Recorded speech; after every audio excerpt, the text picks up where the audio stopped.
C'était une nuit sans lune et sans étoiles. Il devait être 4 heures du matin. Un léger vent d'automne balayait les feuilles mortes et les hortensias dormaient paisiblement enracinées dans leurs vieux pots d'argile. Cette nuit froide me glaçait le sang. Certes, ce n'était pas une nuit d'hiver meurtrière, mais cela ne m'empêchait pas de trembler de froid comme un souffrant au bord de l'agonie. J'avais le sentiment que des milliers d'aiguilles me perforaient le corps à chaque instant. J'avais beau souffler dans mes mains, rien ne les réchauffait. Je crois bien que même mon souffle était froid, comme de la glace, ou peut-être même qu'aucun souffle ne sortait de mes poumons. J'essayais de me redresser sur mes jambes. Un corbeau sombre volait au-dessus de moi en formant des cercles étranges. Après des efforts surhumains, je réussis à me mettre debout. Mes jambes tremblaient de faiblesse. J'avais le sentiment que des milliers de vers de terre avaient pris domicile dans ma chair depuis de longues années. Autour de moi, des pierres tombales accentuaient ce froid mortel.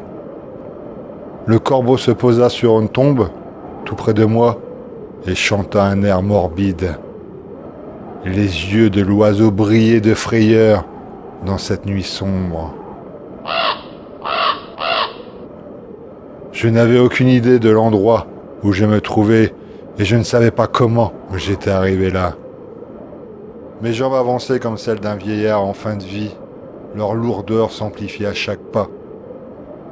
Je ne vis autour de moi que des hortensias, des pierres tombales et des croix catholiques. J'étais dans un cimetière dans une nuit d'automne. J'étais parmi les morts et je ne savais pas pourquoi j'étais dans cet endroit sans vie. Soudain, je revins sur mes pas pour vérifier un sentiment qui me fit froid dans le dos, certainement à cause d'une intuition étrange et pénétrante. Arrivé à mon endroit de départ, j'inspectai les pierres tombales et je vis l'inimaginable. Mon nom, ma date de naissance et ma date de décès y étaient gravés. J'étais mort. J'avais cessé de vivre à tout jamais. Je m'écroulais sur le sol, le cul par terre. Je n'en revenais pas. J'étais mort.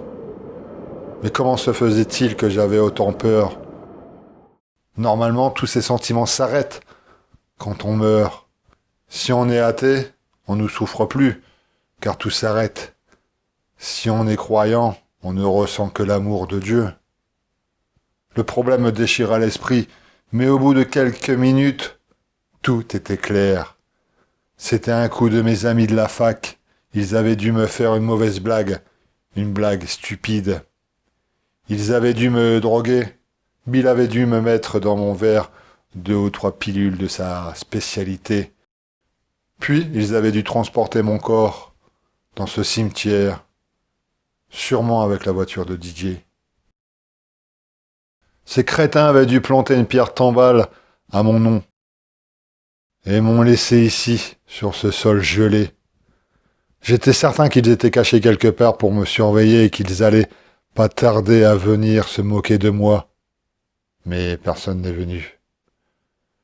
Je me relevai de ce sol dur et me dirigeai sur le Christ. Il était au milieu du cimetière suspendu, à jamais sur sa croix.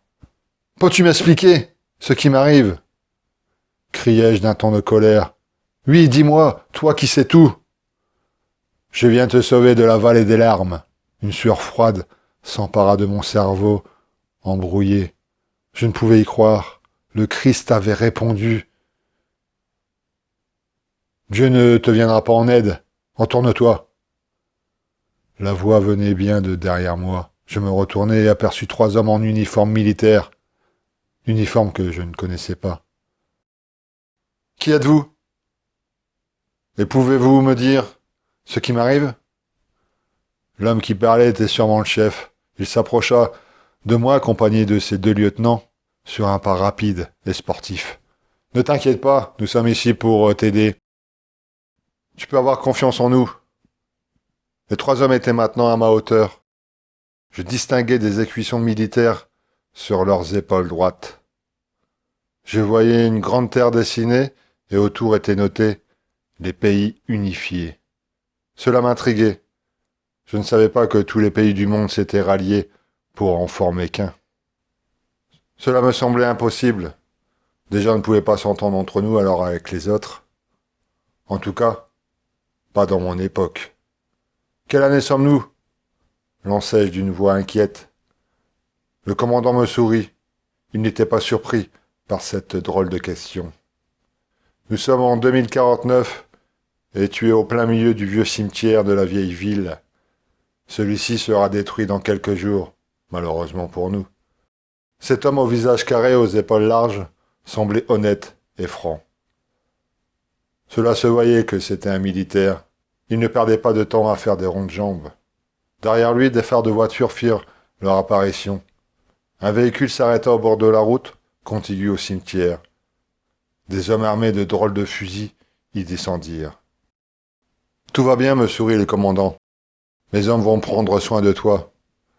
Je vais te conduire au véhicule. Tu n'as pas de crainte à avoir. » Ma tête était complètement embrouillée comme si j'avais dormi une trentaine d'années. J'avais énormément de mal à suivre ce petit groupe armé d'étranges armes. À leur ceinture, ils avaient une sorte de revolver relié à un grand sac qu'ils portaient dans le dos. On aurait dit qu'ils venaient tout droit d'un vieux film des années 80. Ils me demandèrent de rentrer dans un étrange véhicule. Celui-ci ressemblait à un fourgon de police. Il avait l'énorme écuisson des pays unifiés peint sur un fond noir. À l'intérieur, on se serait cru dans une ambulance hyper moderne. Il y avait des moniteurs qui clignotaient dans tous les sens et un long siège avec des liens aux pieds et aux bras. J'entrai, accompagné de ma garde. Le commandant m'ordonna de m'allonger. Il me rassura. Les liens ne servaient que pour la décoration. Mais je sentais bien dans les yeux de ses autres collègues que si je faisais un pas de travers, j'allais le regretter fortement. Le fourgon démarra dans un étrange silence. Le moteur ne fit aucun bruit. Le commandant me prit ma température. Mon corps était glacial. Mes pulsations cardiaques étaient à 0 et ma tension artérielle était nulle. Tout était normal, d'après lui.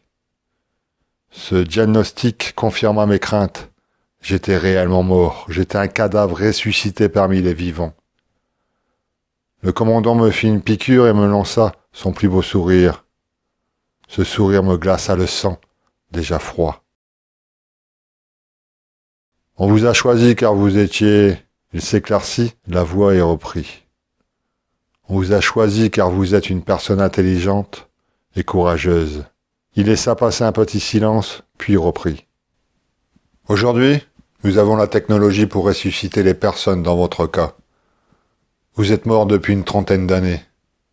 Nous avons ramené votre âme, mais votre corps est toujours en état de décomposition. Bien sûr, on va arrêter cette étape. Nous avons de la chance, il n'est pas trop endommagé. » Mon escorte me fit descendre du véhicule. Le jour venait de se lever. Je mis mes mains devant mes yeux. Le soleil encore bas me brûla affreusement. Le temps de m'adapter à la lumière du jour, je vis que j'étais devant un gigantesque hangar en acier. Des centaines de gardes armés surveillaient ce lieu. On me fit rentrer dans un gigantesque vestiaire. On aurait dit un de ces endroits où les anciens mineurs de charbon suspendaient leurs vêtements civils avant de descendre en plein cœur de la houille. On me débarrassa de mes vieux vêtements rongés par les vers de terre et on me jeta sous la douche. Le jet d'eau brûlant mit un certain temps pour m'enlever cette odeur de cadavre insupportable. Mes nouveaux vêtements sentaient, d'après les gardes, la lavande et le citron. Moi, je n'avais plus d'odorat. Mon escorte m'accompagna dans le bureau du directeur. Pour y accéder, on devait traverser la totalité de cet immense hangar, et c'est à ce moment-là que l'horreur se présenta devant mes yeux. Je n'y croyais pas mes yeux. Dans ce lieu, un nouvel enfer se dessinait. On m'avait ressuscité du paradis éternel pour me conduire en enfer. Un enfer sur terre, fait de pioches et de pelles, Je pouvais voir des hommes et des femmes dans ma condition travaillant comme des esclaves. Ils creusaient la terre, piochaient des immenses cailloux à la recherche de pierres précieuses. Mes poumons étaient morts, mais j'eus tout de même le souffle coupé. Des milliers de morts ressuscités pour travailler dans la souffrance.